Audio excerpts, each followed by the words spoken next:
Hello folks and welcome to the Vertigo Tea Party, and let's try Card Hunter. Card Hunter is a game by Blue Manchu, and don't run away when you hear the next words. It is a free-to-play web-based game. Now hold on, don't hit back, don't close the browser window. I know what you're thinking. I thought it too. I admit I throw up in my mouth a little bit whenever I hear free-to-play and or web-based thrown together. However, I decided to give this game a try because I was hearing some positive press about it. And I actually quite like it. I'm not really even into card games very much, but I've been enjoying myself so far quite a bit. Now, it's kind of a mix of Dungeons and Dragons and Magic the Gathering kind of rolled into one. I'm going to go and do an older adventure that I've already been to just to quickly show you guys how the combat works. Then I'll talk about buying armor and how the pay system will come into this free-to-play game. First of all, I absolutely love the aesthetics of how the game is presented, both with the graphics and the dialogue that goes on. For you old school Dungeons and Dragons players, it's really going to hit home. This graphic here in particular is going to bring back a lot of memories of the old prepackaged campaigns that you could do. So here you can see how many battles you're going to have to do. This one's only 2. Again, I decided to do a short one just for this video, and also tell you what levels it's aimed at. My party is all level 4, so this will probably be pretty easy. But again, I kind of just want to show you briefly how the combat works. And there's always some flavor text there. Let's go ahead and get started. So you can guys see how this works. There will be, again, some more flavor text for this first battle. Basically, we're going into the Trog Caves to kill Trogs. That's what you need to know for right now. I advise you read it, though, when you actually play, because it is a lot of fun. So it's our turn to play. Here are our cards. Now we have our warrior, our dwarf, mage, wizard, and a human cleric. You can choose the race of your various classes, which has some effects on both their hit points and the cards that they get later on. This is probably not ideal, but I thought I would try it. Honestly, the elf warrior seems really weak because her hit points are so low, and you rely entirely on running away and your armor, but if you get unlucky on cards, you can just instantly get devastated.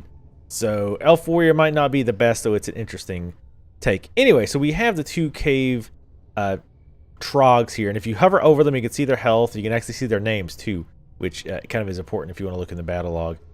So we're actually going to let them come to us, because generally I find it's better to do that. So you're going to use the run move and get up. Now these guys have spears, so they don't have to be adjacent to us. They can actually be 1 square away, and they will use that to their advantage, so that they move away from you as you get in melee and stab you, so be careful with that. So the first thing I want to do is get my warrior a little closer. Let's go ahead and use her dash, and you can see in the blue here all the squares that we can move to. Dark blue indicates rough terrain, and if you enter rough terrain, you have to end your turn on rough terrain. It's kind of weird how it works in this game, but we'll get her figured out. So actually, you know what? Oh, we've already played the cards we have to move. One thing I'm not really crazy about, but let's go ahead and move her up here. Okay, now what you're seeing automatically here is my defensive rolls. So I had unreliable block. You can right click on your cards to see what they do. Unreliable block blocks any kind of damage. However, you have to roll a 6. So what happened there was, the first it's going to try to block, because block just completely nullifies damage. So if I roll a 6 or higher, or, well, just a 6 on a d6, or a dice with 6 sides for you non-nerds out there, then I block the attack entirely. But I also have 2 pieces of armor. So I have this rusty armor, which is armor 3, and again, you can hover over the description and it'll tell you what it means. And it says triggers on damage and prevents 3 points of that damage. So if I roll, and you can see down here I have to roll a 4 or higher. So if I roll a 4, 5, or 6 on an attack, then I reduce the damage by 3. Sorry. So if he attacks for 6, but I roll a 4, the damage is I only take 3 damage. But I also have reliable hide. And yes, it doesn't make sense that you're wearing multiple armor at the same time. Just go with it. And this is only armor 1. So, but I only have to roll a 1 or higher, which is why it's called reliable hide. So if I roll 1 or higher, or roll at all basically, I reduce 1 damage. So it's not a lot of reduction, but it's consistent reduction. And it also notice it says keep. So that means if I get hit with this, I keep the armor. This rusty armor, on the other hand, does not say keep. So if this actually works, if I block a hit or I reduce a hit, the armor is gone, but I also reduce the hit. So let's go ahead and use his spark. We want to take this guy down first. We click spark and we choose who we wanted to target. Now he's got tough hide. He failed his roll, so I did full damage, and he's running away. Because again, these guys do use their range to their advantage. So right now, since everybody's too far away, we can use Firestorm. Firestorm is a burning 2, duration 1. Firestorm affects every character on the board and does 4 damage. Actually, I might wait, because she's got a decent amount of hit points taken. Healing Presence, I really don't like this ability. I think this is a pretty crappy ability. It attaches to a target, and at the start of each round, and we'll go into rounds in just a second, it heals 2 to all adjacent allies. I have 2 big problems with this spell. One, you can't target yourself. So you can only target one of 2 other people. Secondly, it doesn't heal the person that it's on. So this spell is weak in 2 regards. I really, really don't like it. I need to change my loadout so that I don't have this spell at all, because it's quite frankly pretty shitty. And also, you have to have all your characters right next to each other for it to work. So all of those restrictions, in my opinion, make that a pretty crappy spell altogether. I'd rather just use heals, minor heals. Wavering Faith, on the other hand, excuse me, is actually one of my favorite cards. Wavering Faith, a target discards their oldest cards, and you discard your oldest card. I really like this. It's incredibly handy for getting rid of armor that the enemy keeps. Like, for example, this Tough Hide. I can right-click on that. They have armor 2, and they only have to roll a 4 or higher. This can reduce a lot of damage over time. So what I want to do is use Wavering Faith on this. So he has to, now he loses that armor. Now he could draw it again later, possibly. But for now, it is gone. You'll also notice both of these Trogs share the same card. So they are limited to using the same cards. That's not always the case. Sometimes you have different types of enemies who have their own separate card decks. So what can we do now? Let's go ahead and throw a heal on her. And just for funsies, let's go ahead and Firestorm. And it does give you a little flavor text again. Little Flinger, which is the name of my dwarf mage. Hopefully some of you get that reference. Fills the world with roaring flames. And also, your guys can block it. So you actually take less damage with armor, and you can also block spells with shields. So don't think in general D&D terms or general RPG terms where armor doesn't reduce damage versus spells. It does in this game. So again, he's out of cards, so he's just passing every turn. And I'm out of cards that I can actually use other than Healing Presence, which I guess I might as well use. Actually, what I'll do is I'll move our little dwarf caster up here so he's out of range of the spear guys. And I will cast Healing Presence on him. And you can see the cards actually stick on the character, so you can actually right click and see what the cards do. And this game is very, very intuitive. All the things that I think, oh, I don't know what that does. I wish I could hover over it and it would tell me what it does. Oh, it does tell me what it does. And again, a case like this where I can see the cards but I can't really read them. I wish I could right click and show, oh, I can do that. Like, it's very, very intuitive. They did a damn good job on that. Especially for newcomers like me who are not used to playing games like this. The system is very, very well thought out. Everything, it's just very good at teaching you the basics. Now, there are some things it doesn't do a good job of teaching you, and I'll go over that later. But for the most part, the basics, absolutely fantastic being able to see what's going on. Again, you can actually see over here the battle log of what's going on, when you take damage, how you took it, etc. But let's go ahead and we're going to pass because we're out of cards that we can use. Now, if both me and I think his name is Gary, the DM, pass, if both players pass in succession, a new round will start. All of that was round 1. So we're going to move to round 2, where you can't go into the next round with more than 2 cards. Any single character can have more than 2 cards. So my Steel Magnolia here, the Elven Warrior, has 3 cards. So we are actually going to get rid of unreliable block because you have to roll a 6 on that, making it, well, unreliable. So now we're on round 2, and you want to pay attention to that because some things occur at rounds and some occur every turn. So again, you want to pay attention to descriptions. So I parried that attack. I rolled a 2 or higher. So a parry is kind of like a block in that you completely negate the damage. However, the card goes away. Most, as far as I know, most blocks do that too. So if you block an attack, the card just goes away. So look at that situation. Wow, both of these guys are actually really low thanks to that firestorm. Let's go ahead and see. I can do a 3. Now we can also see the Trogs cards. They have one that we can't see, and then a run. So let's go ahead and just short spark this guy. Sparks, electrical attacks are nice because they're very hard to block. Which means if you roll, like if they have a shield, then when they roll their dice, it is like a -1 or -2 to their roll. So it makes it harder to block the electrical attacks. All right, so this guy is out of range normally, but we have a shifty stab. Let's do this. Shifty stab allows me to move closer and then attack for 2 damage. So of course he's going to move back because again he has range, but then again I've got a stab card. So let's look at the stab card very quickly here. It tells you what type of damage you do, melee piercing in this case. It tells you what item you have, which gives you that ability, which we'll go into later when we go to card loadout. How much damage the card does, and the range of the card. You can also hover over it, so you can see everything in red is where I can stab. And obviously I want to stab the enemy. Now if there's only one enemy within range, or one target within range, you'll just automatically do it. You don't have to click to pick who you want to attack. So we're going to stab, and this should do him, finish him off. Yep. So that was the first battle. Because you, again, more flavor text of what happens after the battle. You get a treasure chest. So let's open the chest, see what we've got.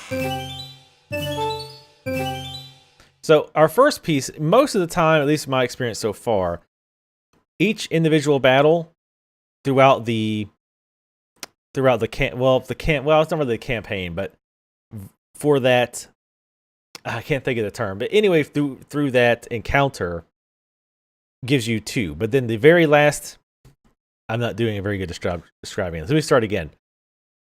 The thing that we're playing, this troglodyte thing, is let's just call it a campaign. Even though that's not the correct word, we'll call it the campaign. And in this campaign, there's only 2 battles. And others, there could be 4, maybe even more battles. So after every battle, you get a chest, which generally has 2 items, and then a club reward, which I'll talk about in a second. And then at the end of the campaign, the very last battle, you tend to get 4 items, and they tend to be better as well for beating the campaign. So we've got a hatchet. Let's go ahead and loot that. And a gold streak nugget, which is an uncommon treasure, which means you just sell that. Now the club rewards is something. This is where the pay part comes in. If you want the items that come under club rewards, you have to pay X amounts. Pizzas, I think they use. Pizza is their currency, which is pretty interesting, I think, to get the club reward. You don't have to. It tends to be random. Like this is just a side of bacon, which is to sell to make more money. But let's go ahead and we can just take all and continue. And we are going to do this battle.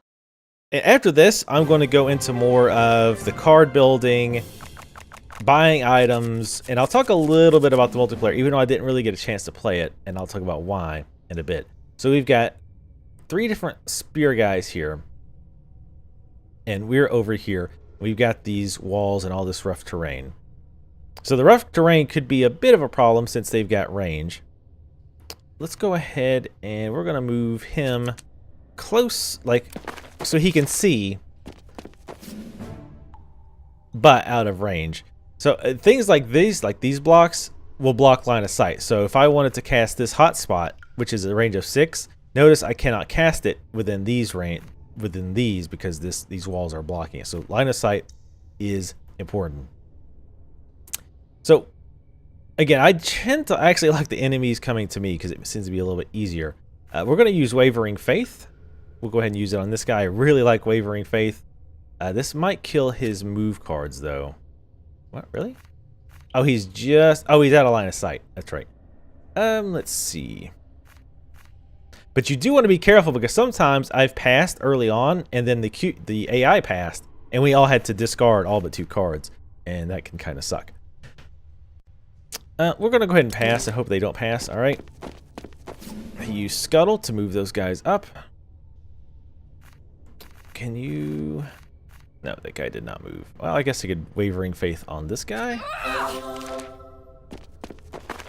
Which is nice because now it discards cards for both of these guys.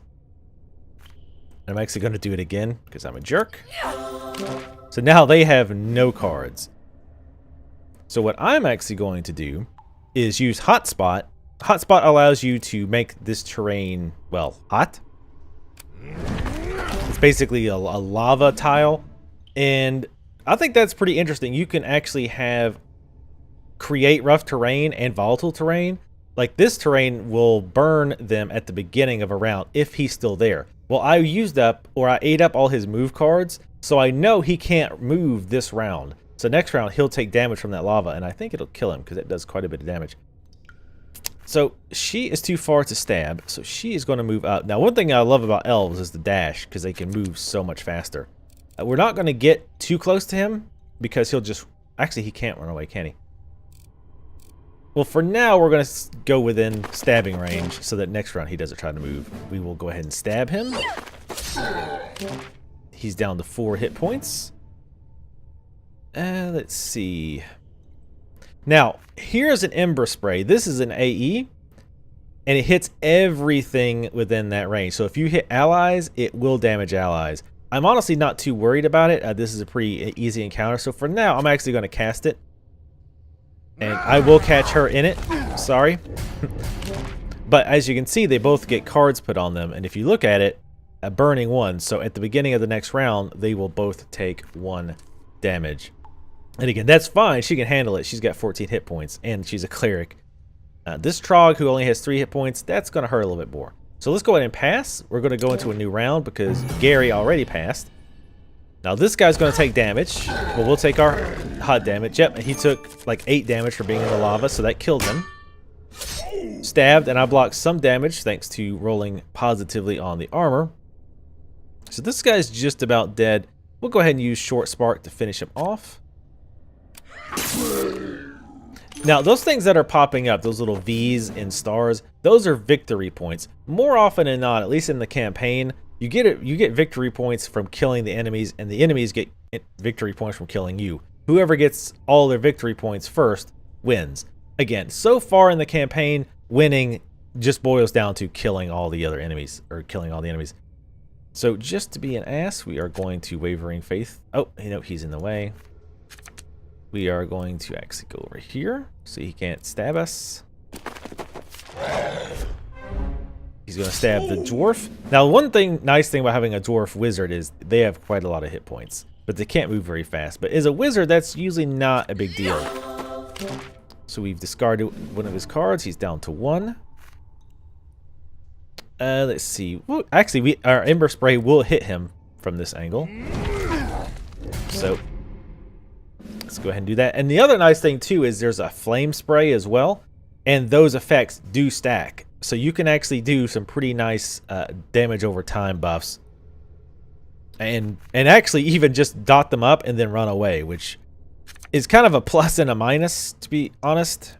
Because I had one case where it was down to like me and one other enemy, and the enemy just kept running away over and over again, and I ended up winning, but it was very tedious to try to catch up when it comes to that. Like, as you're seeing that since I didn't get many run cards, we're kind of at an impasse because the enemy is just going to keep running away. But unfortunately for him, he's dotted up. So I need to discard 2 cards because I need to get down to 2.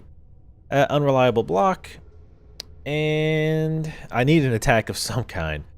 So we'll go with the Thickened Mail, because this encounter is pretty much over. Okay, Gary passed because he really doesn't have much else to do. Oh, now I'm glad this came up. Some cards are traits. Traits are cards that have to be used immediately. Some traits are good, some traits are bad. This one is good. Attach this card to yourself, duration of 3, and that's 3 rounds. Or I'm sorry, that's 3 turns, not 3 rounds. And again, round is when both players pass one after each other, and we get new cards. A turn is just when you play a card. At least that's what I'm calling it. I don't know if the game calls it a turn, but I'm calling it turn. So when I play, like if I attacked right now, that would be my turn, and then it would be his turn, and then it would be my turn. Does that make sense? So this, though I guess it would be 1 turn. So after, again, same scenario. Sorry I'm making this as confusing as humanly possible. So let's say I stab him, and then he gets his move, like he moves or he attacks, whatever. That is 1 turn. So when I use this, the Impaler, which adds 1 damage to any penetrating melee attack you play. That doesn't count as a turn, by the way. Traits, you have to use them, but they don't count against you as far as your turn. So I can move again.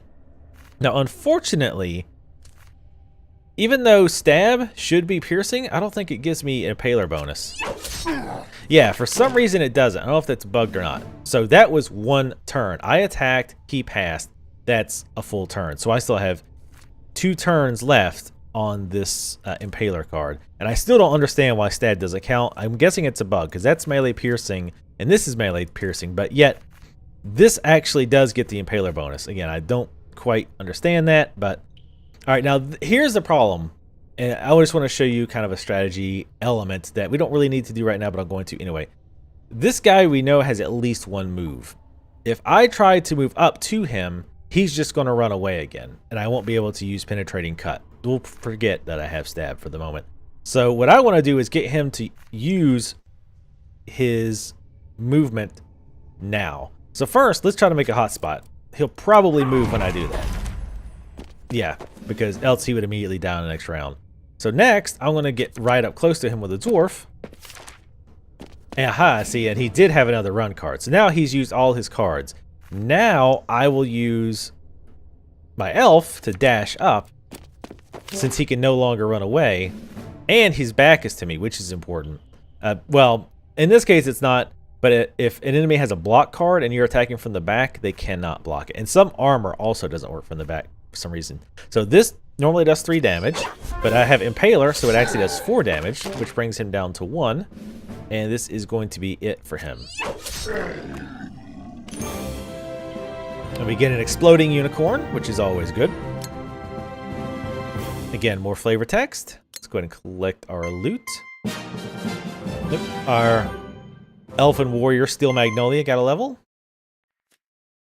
Nobody else did. Now, you might have seen something pop up here.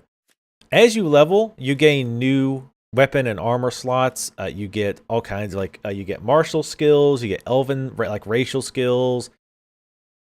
So you definitely want, leveling up is a big deal. You also get more hit points, obviously.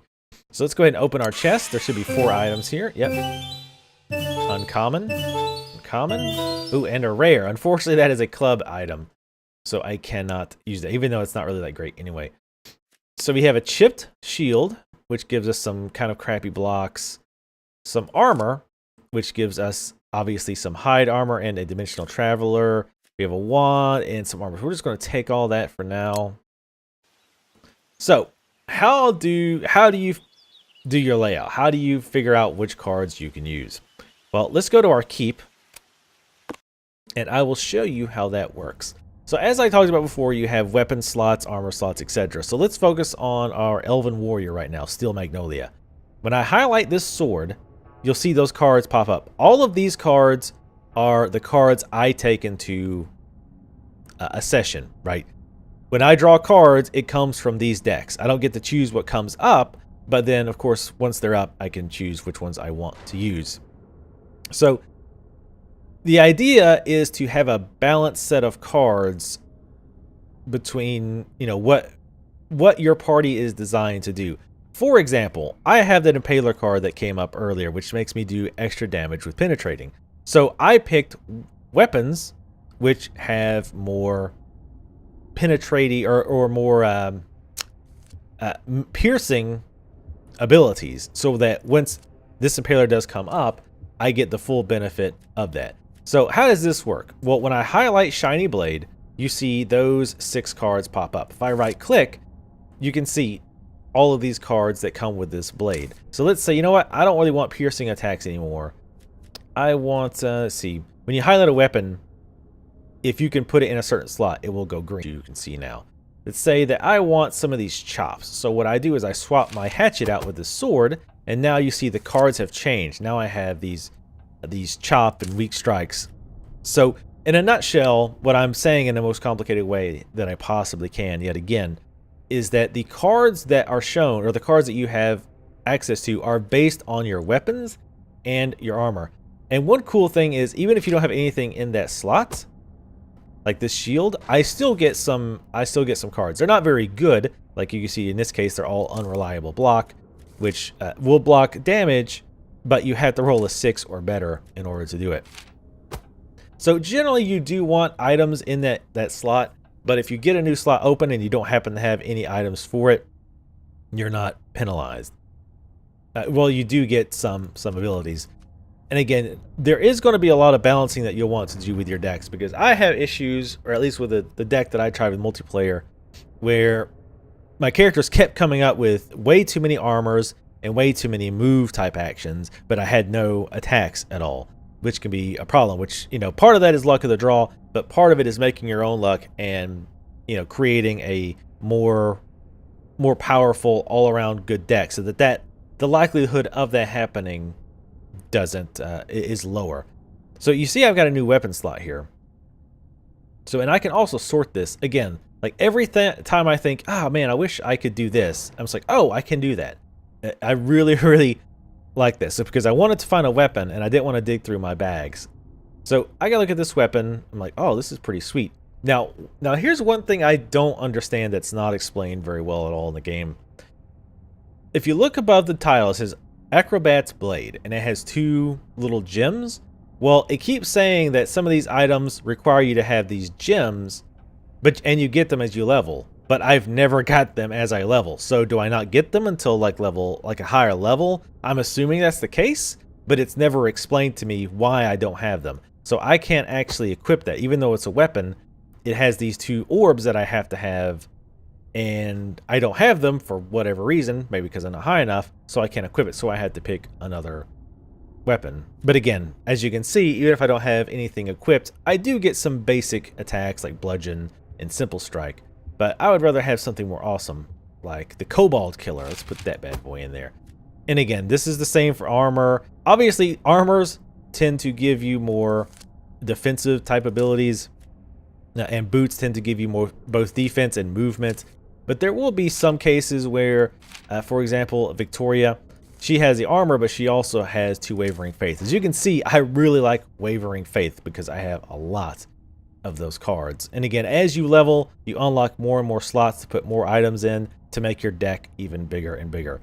So you might have also noticed up here you have gold, you have pizza slices. I talked briefly about pizza slices before, and I'll go into it again in a minute. Gold you get from selling items.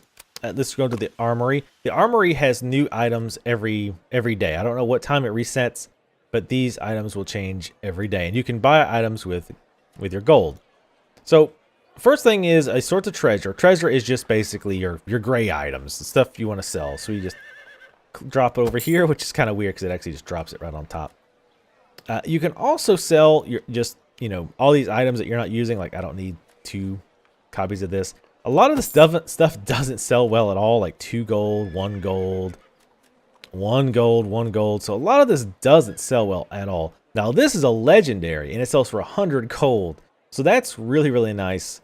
But again, that's legendary, so that's really rare. You have, I don't know all the tiers of gear, but there's common, uncommon, rare, and legendary. Epic might actually be in there somewhere as well. So there are different tiers of gear that's at the same level, if that makes sense. So again, you can kind of browse through here. Like if I wanted boots, I could see what kind of boots he has and buy the boots. And some items can be used on any character, like boots. Boots are about the only thing that I can think of that are universal. Armor is different. Like clerics use divine armor, wizards use robes, and then warriors use heavy armor. So there's a lot of, well, they are different as far as that goes. All right, so I think you understand basically how the deck building works itself. Now, the pizza slices thing, what do you use the pizza slices? How do you get them? There's a few things to use the pizza slices on. For example, character customization.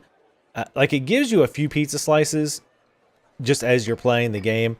Like I unlocked this alternate skin for my warrior. It doesn't change any stats or anything. It just makes them look different. This was actually the default one. So you can use pizza slices for that. I'm not, there's also other things you can use it for. Like I think you use the pizza slices to become a member, or you can just pay straight up money for that. That's, again, that's something that's not really explained. If something as important as the pizza slices is, it's only very vaguely described. You can also click on this if you need to buy them. Like you can buy 330 pizza slices for 10 bucks. The basic edition, this seems like a pretty good deal. If this is the type of thing that you're into, 25 bucks seems like a good idea. You get all 11 treasure hunt adventures, which I'll show that in just a second. You get a 1-month club membership, which means all those club items I couldn't loot before, you could then get 9 extra figures. I'm not sure what that means. I think that just means the skins. And you get the 100 pizza slices for 25 bucks. I'm assuming that's like a one-time thing. I honestly don't know for sure. But some dungeons will pop up like this. Defense of the Wood Home. If I go here, you can see the adventure is locked, but I can buy it with 40 pizza slices, which again, it actually gave me these as part of the tutorial. And at the end of this, at the end of these, you're guaranteed an epic item. So what you might be saying in this is this then. Oh, is this pay to win then? Because you really only get these epic items and you get extra items unless you pay money. To some extent, that is true. You do seem to get more guaranteed better items if you pay a little bit. Because I don't, again, this is not explained in the game, or if it was, I completely missed it. I don't think there's a way in game to get pizza slices other than these tutorial type areas where they give you a few just so you can try out the various things, which by the way, I think is a really good idea. Get you trying the things out, see what you can get, etc. And as you can see, I haven't bought this adventure yet. I can't do it anyway because it's level 6 to 7, so that would be a bloodbath, I'm sure, with my level 4 party. But yeah, I really wish they would explain more about what do you use pizza slices for, and can you get them in game? Again, I don't think you can. I think it's all purchased. You can also go to, there's other stores you can go to, like this rarity store, which sells really nice items, but they're insanely expensive. Like the cheapest ones are like 100 gold. And if you look here, I've got 24 gold because I just don't have that much stuff to sell. Like even if I sold all the stuff in here, other than like the legendary, which I don't want to sell because it's really good, I still wouldn't have much money because these items don't sell for very much at all. So I kind of feel like, again, unless I'm missing something, the gold balance seems a bit off. It seems like I have to run a ton of adventures to get enough money to start buying. Because at first you have a decent amount of gold. So I bought a few items to trick myself out because I thought, okay, well, I'll use these better items to get more items and more gold from doing adventures. But then I'm not really making very much more money at all. So again, I could be missing something there. I'm not sure. But it seems like money is very, very scarce. And again, I don't know if there's a way. If I can click on this, maybe. Oh, you can convert pizza to gold. It looks like 1 pizza equals 5 gold. So I have 40 pizzas. So I could turn that into like 200 gold. That's not too bad. Again, let's look at the pizza prices. It's weird saying pizza prices. But 330 pizza slices, which is the cheapest, is like 10. So that's like what? Well, I'm not even going to do the math, but that's a pretty decent amount of gold if you just wanted to straight up convert it. So as far as I can tell, the pizza is used, you can transfer it to gold. You can also use it to unlock skins, and you can use it to unlock these special treasure hunt adventures. So let me see if there's anything else that I really wanted to cover. Again, keep in mind this is a free-to-play game, so you can try it out yourself. That's why I really only showed 2 battles. because I wanted you guys just to get the basics. Oh, the multiplayer.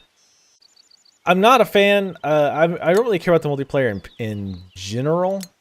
You can click over here, and it puts you in a big chat room where there's people talking, and there's games in progress. It looks like you can actually spectate games. I didn't see that before. That's pretty cool that you can spectate. Now, you can also create casual and custom games, and you can set up your multiplayer party differently than your single player. The problem I had is when you click play ranked match, I guess as a kind of learning experience, it sets you up against the computer or the AI. I cannot beat the AI. I tried like 3 times, and the other party that I'm fighting has so much better cards and gear than I do that I just don't have a chance. Like, the cards they're playing are crazy good compared to the ones that I get. So I don't know if I'm too low level to really be seriously considering doing the online yet. But I can't even get past, I guess, the gatekeeper AI to do the ranked matches because, again, their cards are just so much better than mine that I just have no chance. One very annoying thing, by the way, is that every time somebody chats, it makes sounds like somebody's like tapping on a snare drum. It can be very annoying when you're when you're setting up your party. You're still in chat, so the noise will keep going. So that's pretty agitating. But we'll go back to the campaign just so we don't have to hear that. But I've got to say, I really like the way the deck building is done. I know I mentioned this before, but there's like everything is exactly like I would want to. Like if I wanted to replace this boot with this boot, when I hover over it, it shows me what cards I would get, and below that, it shows me which cards I would be replacing if I swapped. Just again, everything is just so smooth and intuitive. I really am impressed. Huge kudos to that. Because somebody who's coming into this, who's not, especially not familiar with card games and not sure like what the hell all these things tend to mean, I really like that they tried their hardest to make sure that everything is very smooth. You're not having to, okay, what does this do? Okay, now I'll hold over here. Oh wait, I forget. What did this shield do? I don't remember now. It's just very, very smooth how the deck building works. Absolutely huge kudos on that. That's just very, very impressive. Again, especially for someone like me who isn't used to these type of games. And for what it's worth, this was created in collaboration with the creator of Magic the Gathering, Richard Garfield.